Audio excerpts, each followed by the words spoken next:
I'll never forget that Thursday night. Not because I want to remember it, but because some moments burn themselves into your memory with such intensity that forgetting becomes impossible. The Kingdom Hall was packed beyond capacity, a special assembly, they called it. More than 200 people crammed into wooden benches that had been donated by some brother who owned a furniture store back in the 80s. The air was thick and oppressive, heavy with that peculiar mixture of cheap perfume, aftershave, and the distinctive smell of worn Bible pages being nervously turned by anxious hands. I was sitting in the third row, right side, same spot I'd occupied for the past 12 years. Muscle memory, really. Every Thursday, every Sunday, twice on weekends when there were special talks. My spot. The wooden bench had a slight indentation where I always sat, a testament to years of dutiful attendance. The program that night was supposed to be about maintaining unity in the congregation. Brother Harrison had given the opening prayer, his voice trembling with that performative emotion that always made me uncomfortable. Sister Peterson had sung a solo rendition of one of the Kingdom songs, number 134, I think. Her voice cracked on the high notes, but everyone applauded politely anyway. That was the culture. Smile, nod, pretend everything is always wonderful. Then came the part one wasn't expecting. Daniel Carvalho, please come to the front. The voice belonged to Elder Robertson, or Brother Robertson, as he insisted we call him, though everyone knew he preferred the title Elder. He was standing on the platform with that rigid posture he'd perfected over 30 years in the organization, back straight, shoulders squared, holding the microphone like it was a scepter of divine authority. My stomach dropped. Something was wrong. Terribly wrong. In 12 years, I'd never been called to the platform unexpectedly. In the Jehovah's Witnesses, spontaneity is not a virtue. Everything is planned, scheduled, approved by committees. An impromptu summons meant only one thing: discipline. I stood up, and every step toward that platform felt like walking through water. I could feel hundreds of eyes drilling into my back. Some were curious. Some were pitying. Some, I was certain, had already made their judgments before I even reached the stairs. My mother was in the 5th row. I could see her from my peripheral vision, her hands clasped tightly in her lap, her face pale. She knew. Somehow, she knew what was coming. When I reached the platform, Elder Robertson didn't wait. There was no good evening, no preparation, no mercy.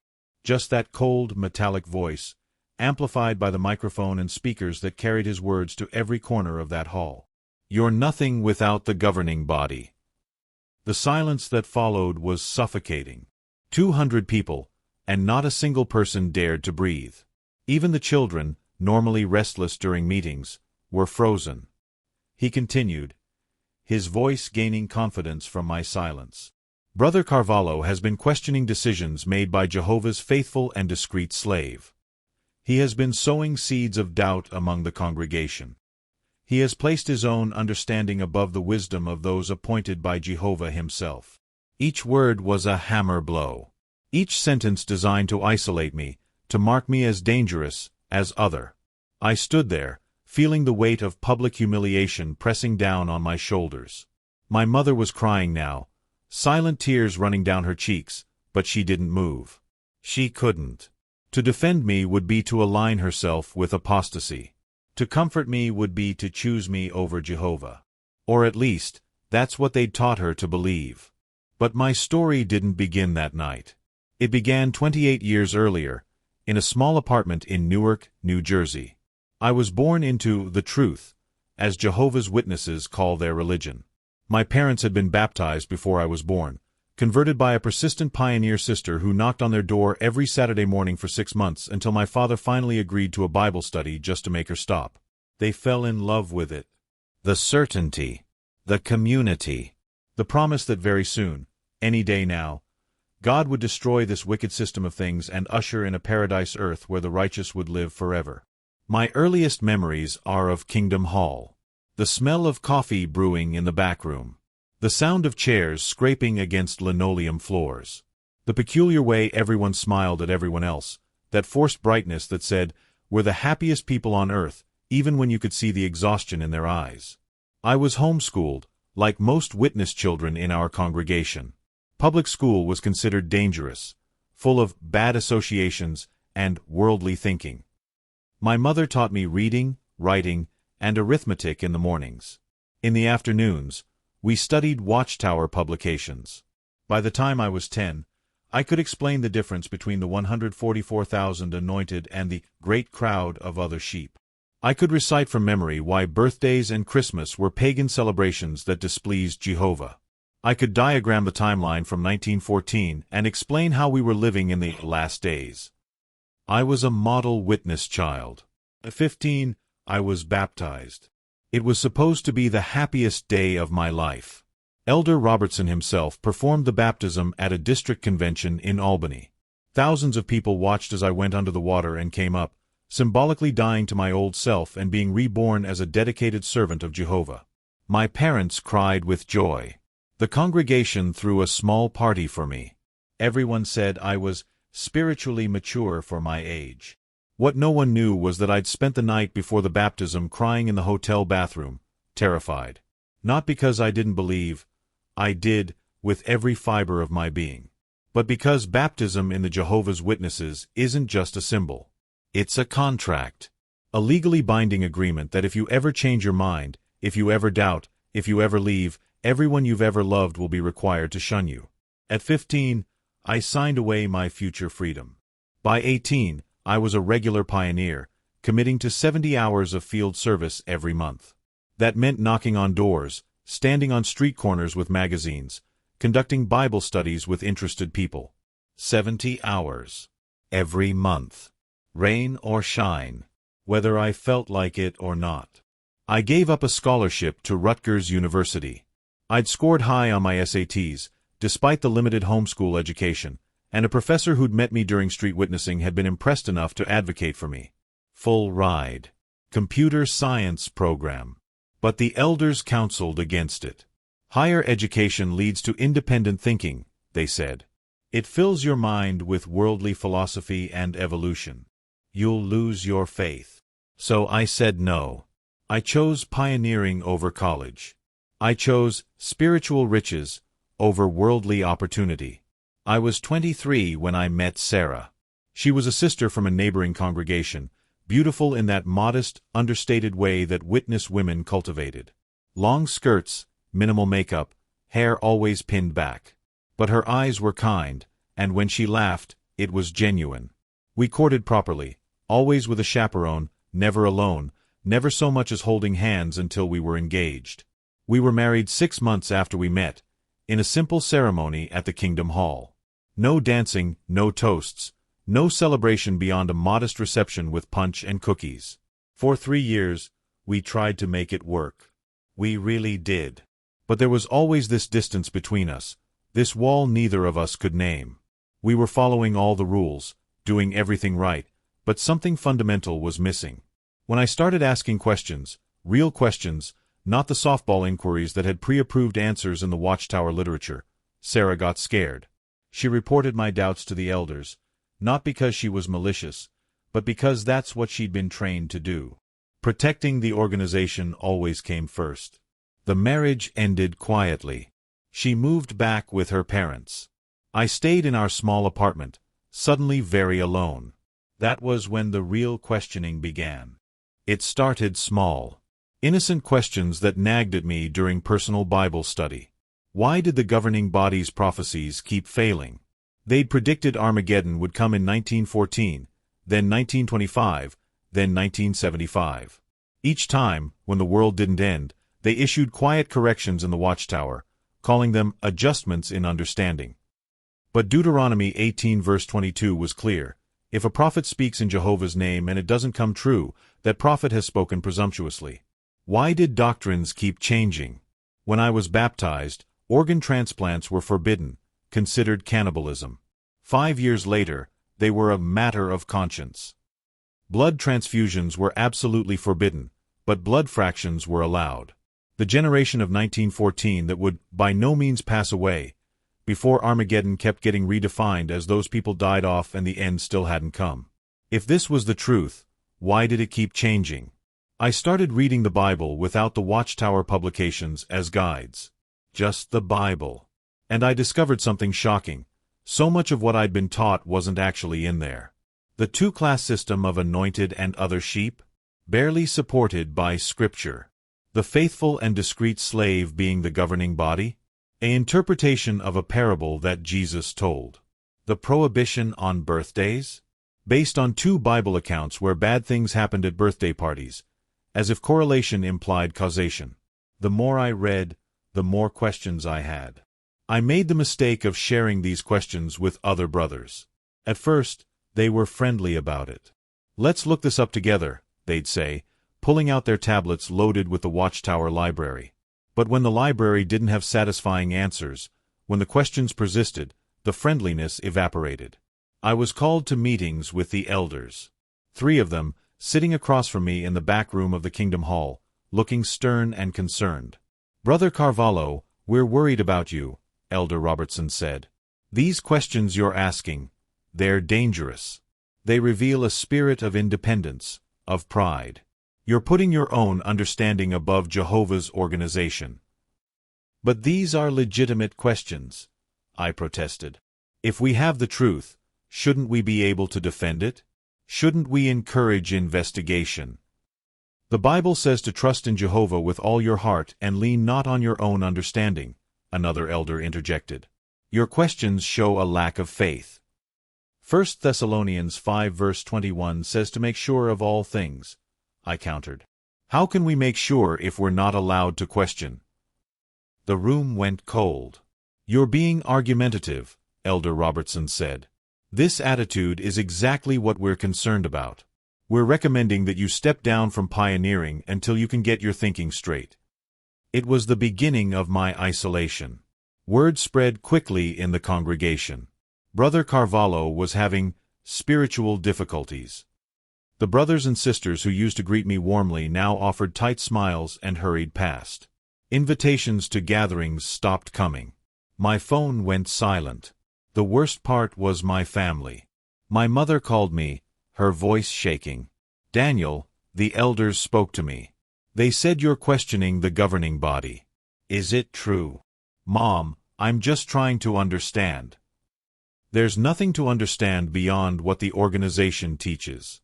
You need to pray more, study more, and trust Jehovah's faithful slave. "But, Mom." "No, Daniel. I didn't raise you to be an apostate. You need to fix this. The elders are watching you. If you continue down this path, there will be consequences." "What consequences?" Her voice broke. "You could be disfellowshipped. And if that happens, we won't be able to talk to you anymore." The line went dead. That's when I understood the real power of the organization. It wasn't spiritual. It was social. They held families hostage. Believe and obey, or lose everyone you love.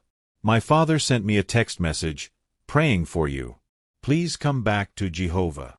We'd lived in the same town for my entire life, but he wouldn't call, wouldn't visit. Digital distance was all he could offer without violating the elders' counsel to limit association with me. My younger sister, Emily, stopped answering my calls. She was 19, still living at home, completely dependent on our parents. If she maintained contact with me, she'd face their disapproval and the congregation's judgment. She had to choose, me or them. She chose them. I was losing my family, not because I'd committed any crime, not because I'd hurt anyone, but because I'd asked questions. Because I'd read the Bible without the approved lens and found inconsistencies. I spent months in a depression so deep I could barely get out of bed.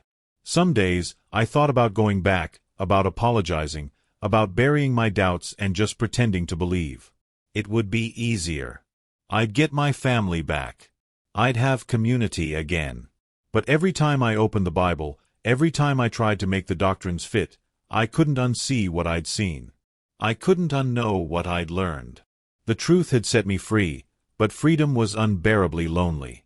6 months before that fateful Thursday night, something happened that changed everything. I was in the grocery store, standing in the cereal aisle, when I heard a voice behind me. "Daniel." I turned. It was Marcus Thompson, someone I'd gone to school with before I was pulled out for homeschooling. We'd been friends in 3rd grade, trading Pokemon cards and comparing lunchboxes. Marcus. Man, it's been forever. We grabbed coffee. He told me about his life, college at Princeton, now working as a software engineer in Manhattan. He asked about me, and I gave him the sanitized version, been busy with church stuff mostly. You're still a Jehovah's Witness? He asked, and there was something in his tone. Not judgment, exactly. Maybe concern. Yeah. Why? He hesitated. Daniel, I don't want to overstep, but, are you happy? The question hit me like a punch. When was the last time anyone had asked me that? I'm serving Jehovah. That's what matters. That's not what I asked. We sat in silence for a moment. Then Marcus pulled out his phone. Look, I know this might be against your rules or whatever, but there's something I think you should see. He showed me a YouTube video. A former Jehovah's Witness, explaining how the organization used information control, emotional manipulation, and social pressure to keep members in line. The guy had charts, diagrams, and quotes from sociology textbooks about high-control groups. I'm not trying to destroy your faith, Marcus said. But if it's real, it should be able to withstand investigation, right? I watched the video. Then another. Then another. I discovered a whole world I'd never known existed. Thousands of former Jehovah's Witnesses sharing their stories. People who'd been disfellowshipped for asking questions. Families torn apart. Children who died because of the blood transfusion policy. Women trapped in abusive marriages because divorce was discouraged. People who'd given up careers, education, and opportunities to serve an organization that promised the end of the world was coming soon for over 100 years. And the doctrine flip-flops. The failed prophecies. The misquotes from scientific journals in Watchtower publications. The United Nations NGO scandal. The Australian Royal Commission investigation into child abuse cover-ups. All of it documented. All of it verifiable. I felt like I'd been living in a dream and suddenly woken up. But waking up came with a cost. Because now I knew too much. Now I couldn't go back to pretending everything was fine. I tried, one more time, to discuss these concerns with the elders. I brought printouts, documentation, direct quotes from old Watchtower magazines showing contradictions with current teaching. Elder Robertson barely looked at them. Where did you get this information? He demanded. From your own publications. These are direct quotes. Did you get this from the internet? Some of it, yes, but the internet is full of apostate lies designed to stumble the faithful. You've been feeding your mind with poison. But these are your own publications. I'm just asking you to explain the contradictions. There are no contradictions. Only your flawed understanding. The problem isn't the organization, Brother Carvalho. The problem is your heart. You've become proud. You've elevated your own thinking above Jehovah's appointed channel. I just want honesty. I want truth. We have the truth. If you can't see that, then maybe you don't belong here. That meeting ended with an ultimatum. Stop asking questions, destroy any apostate material, and publicly reaffirm my loyalty to the governing body, or face a judicial committee. I spent 3 days thinking about it. Praying about it, even though I wasn't sure anymore who I was praying to. And then I made my decision. I wasn't going to lie anymore. Not to them. Not to myself. I sent an email to Elder Robertson, carefully worded, expressing my concerns in the most respectful way possible. I explained that I couldn't in good conscience support teachings I believed were unbiblical. I asked for understanding, for dialogue, for grace. The response came within an hour. A judicial committee has been scheduled to review your case. That was 3 weeks ago. Which brings us back to that Thursday night. Standing on that platform, with Elder Robertson's words echoing through the hall, "You're nothing without the governing body," I felt something inside me shift. For months, I'd been afraid. Afraid of losing my family, my community, my entire social structure. Afraid of being marked as apostate, of being shunned, of facing the world alone. But standing there, being publicly humiliated in front of 200 people, many of whom I'd known my entire life, I realized something. I'd already lost them. My family had already chosen the organization over me. My friends had already disappeared. The community had already rejected me, long before this moment. I had nothing left to lose. And in that moment of absolute loss, I found something unexpected. Freedom. My Bible was still in my hand, the same one I'd been carrying since I was 15, margins filled with notes and highlights from years of study. I'd brought it to the meeting out of habit, even knowing what was coming. I opened it. My hands were steady, and I began to read. Out loud.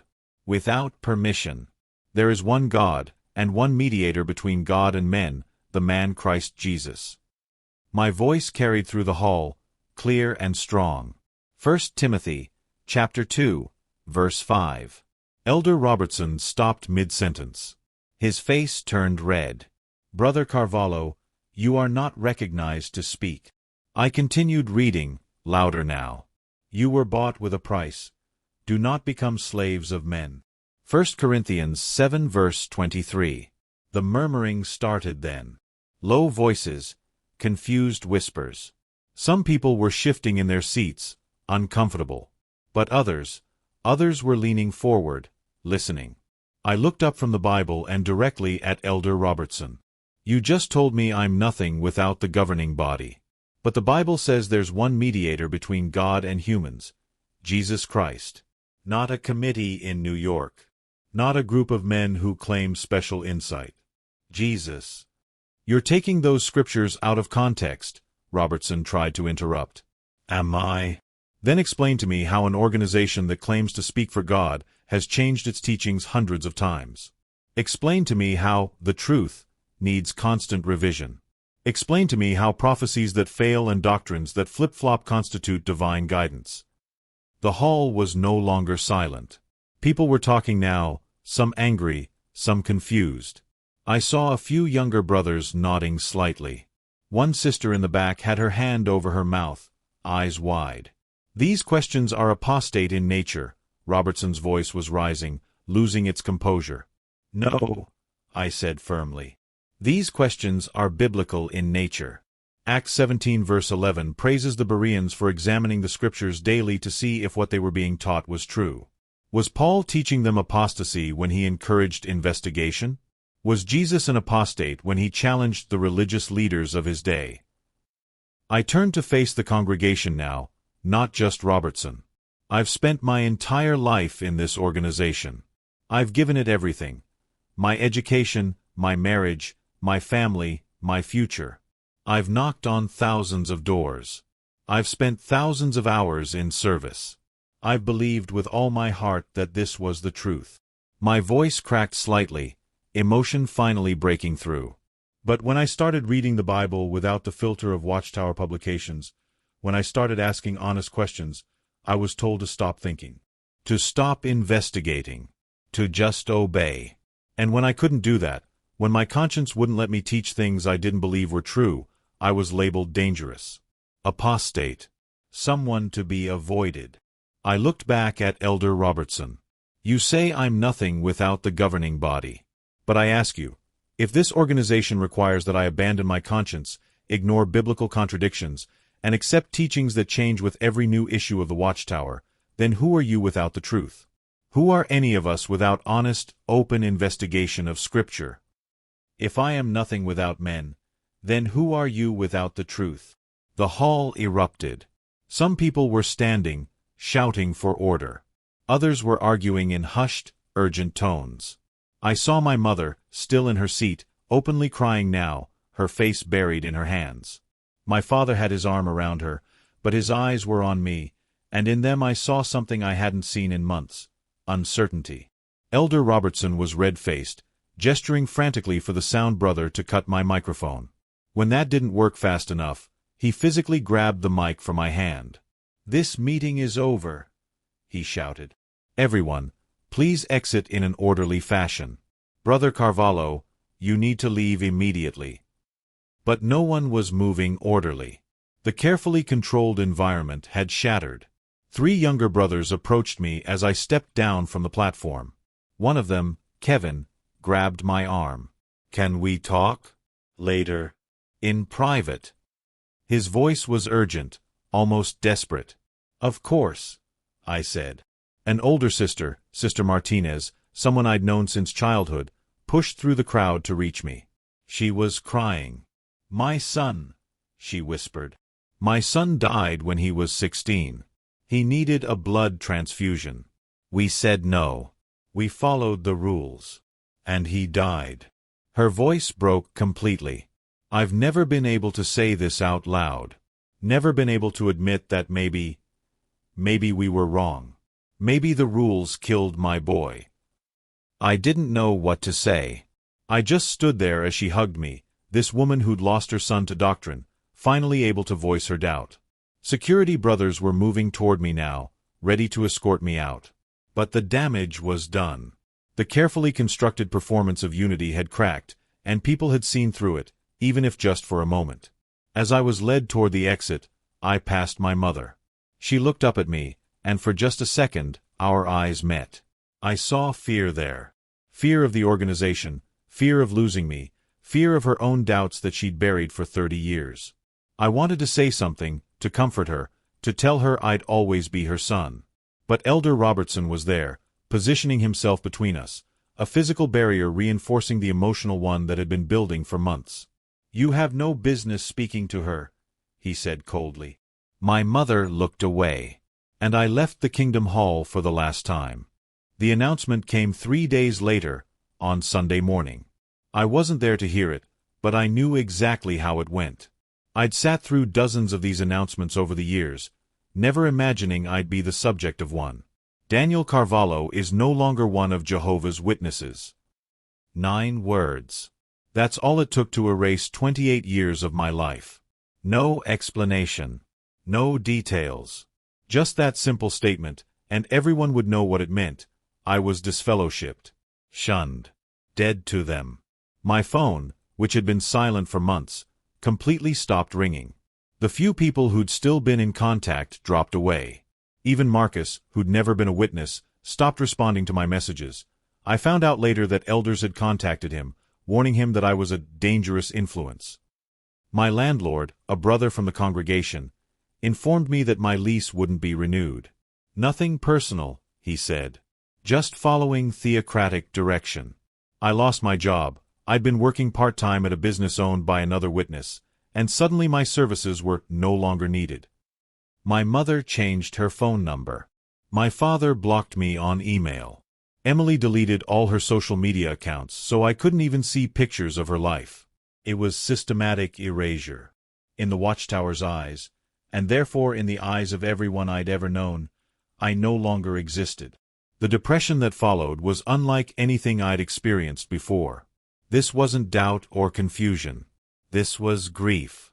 I was mourning the death of my entire world, except the world hadn't actually died, it had just decided I was dead.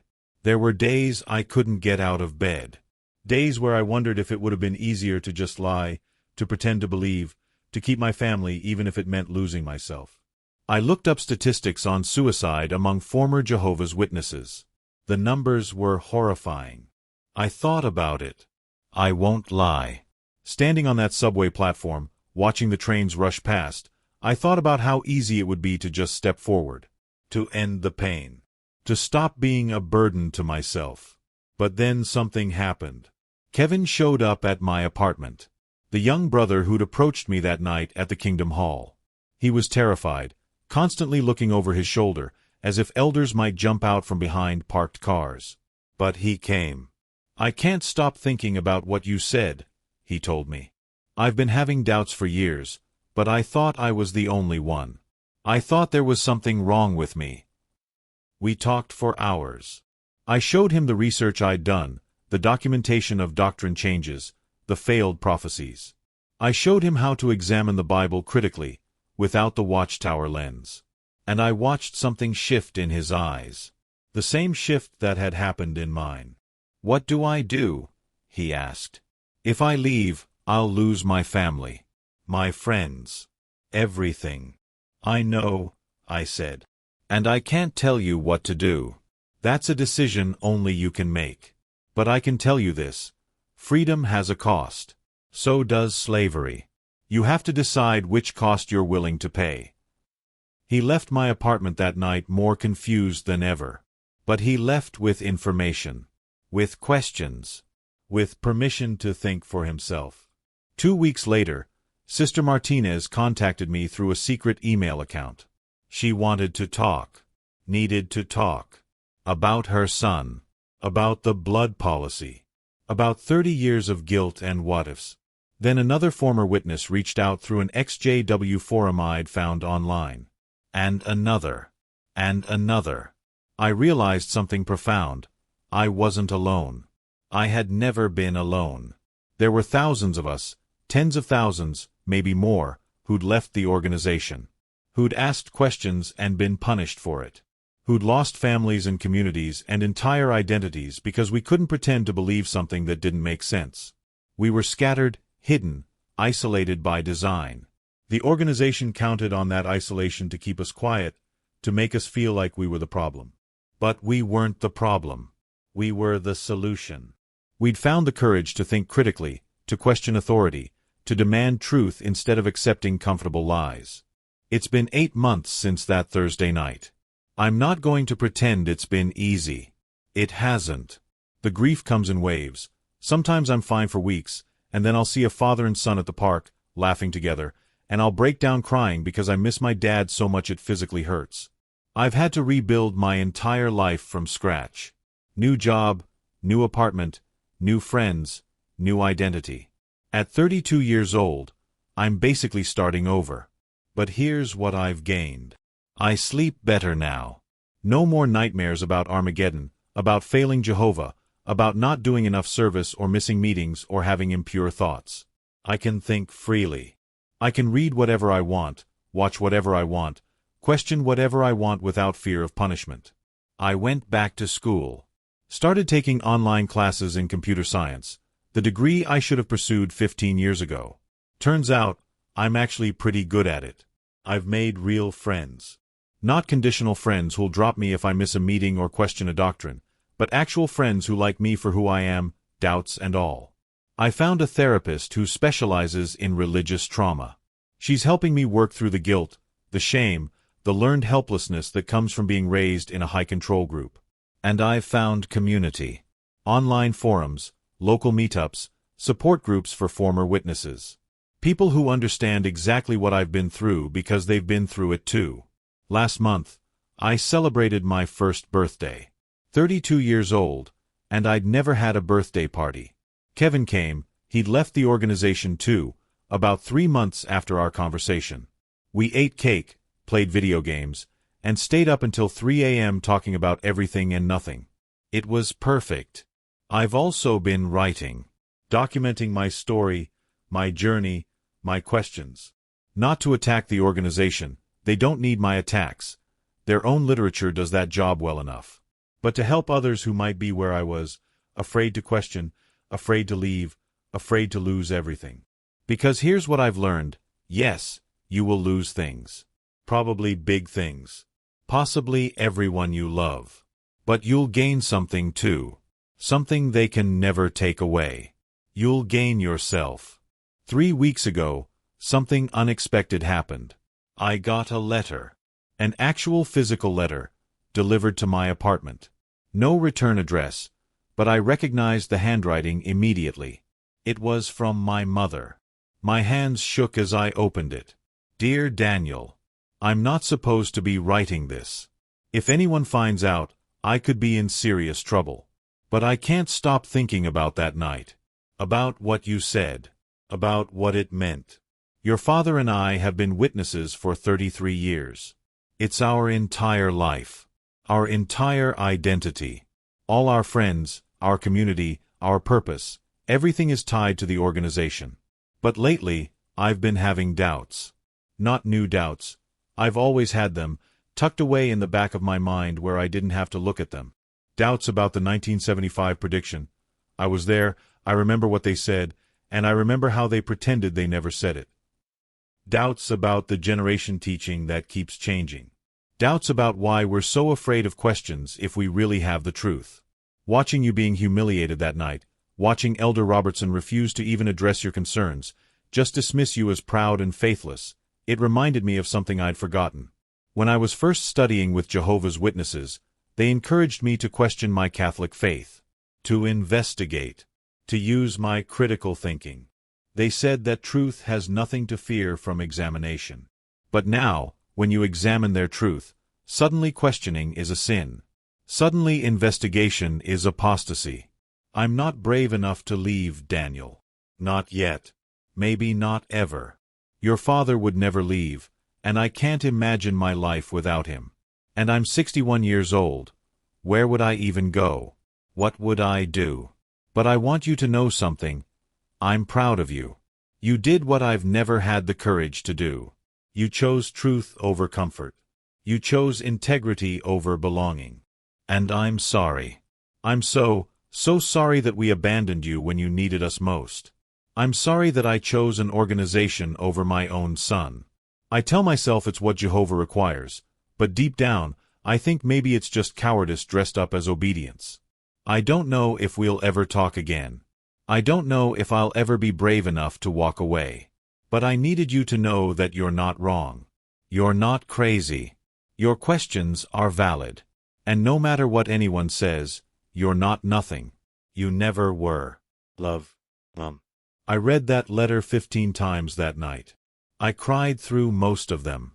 It didn't fix everything. It didn't give me my family back. She was still in the organization, still attending meetings, still shunning me in public if we happened to pass on the street. But it meant something. It meant my voice had reached her. That Thursday night, those few minutes of courage, had planted a seed of doubt that even months of shunning couldn't erase. I wrote back, carefully. I told her I loved her. I told her that whenever she was ready, if she was ever ready, I'd be here. No judgment, no pressure. Just love. I don't know if she got the letter. I haven't heard from her since. But I hope she did. And I hope that someday, when she's ready, she'll find the same freedom I found. Last Tuesday, I met up with Kevin at a coffee shop in Manhattan. He's been out for 5 months now. Like me, he lost his family. Like me, he's rebuilding. But he told me something that made everything, all the pain, all the loss, all the grief, feel worth it. Remember that night, he said, when you stood up there and actually quoted the Bible back at them. When you refused to just accept their authority. Kind of hard to forget, I said. 6 people left because of that. 6 people that I know of. Maybe more. I stared at him. What? Yeah. Some of them reached out to me before I left.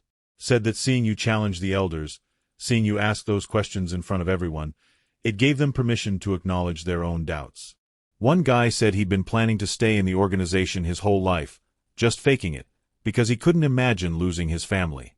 But after that night, he realized that living a lie was worse than living alone. He took a sip of his coffee. You changed things, Daniel.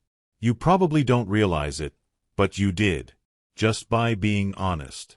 Just by refusing to pretend. I didn't know what to say to that.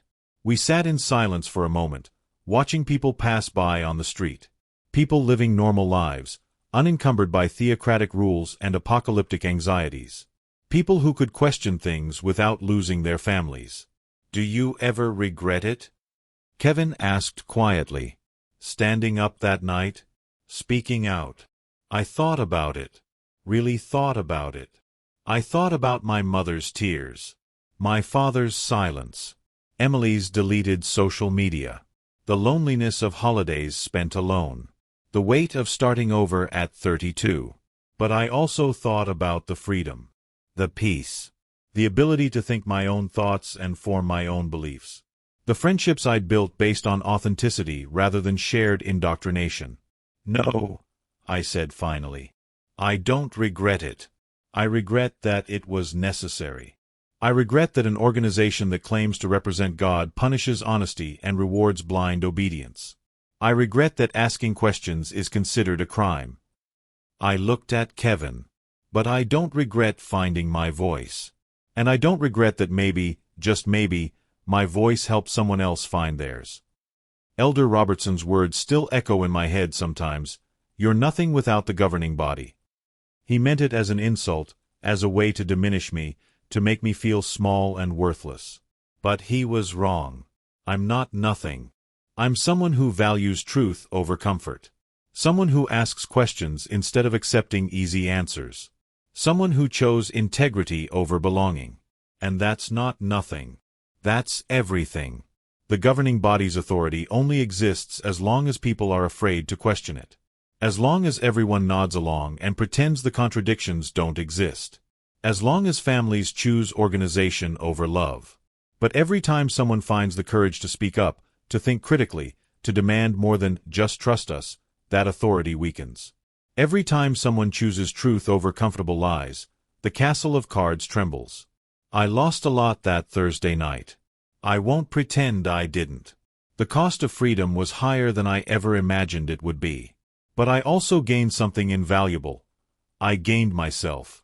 And no matter what Elder Robertson or anyone else says, that's not nothing. That's everything. Author's note. This story is based on the experiences of many former Jehovah's Witnesses who found the courage to think critically and live authentically. If you're questioning, if you're doubting, if you're afraid, know that you're not alone. There's a whole community of people who understand, who've been where you are, and who will support you no matter what you decide. Your questions are valid. Your doubts are reasonable. And you are not nothing.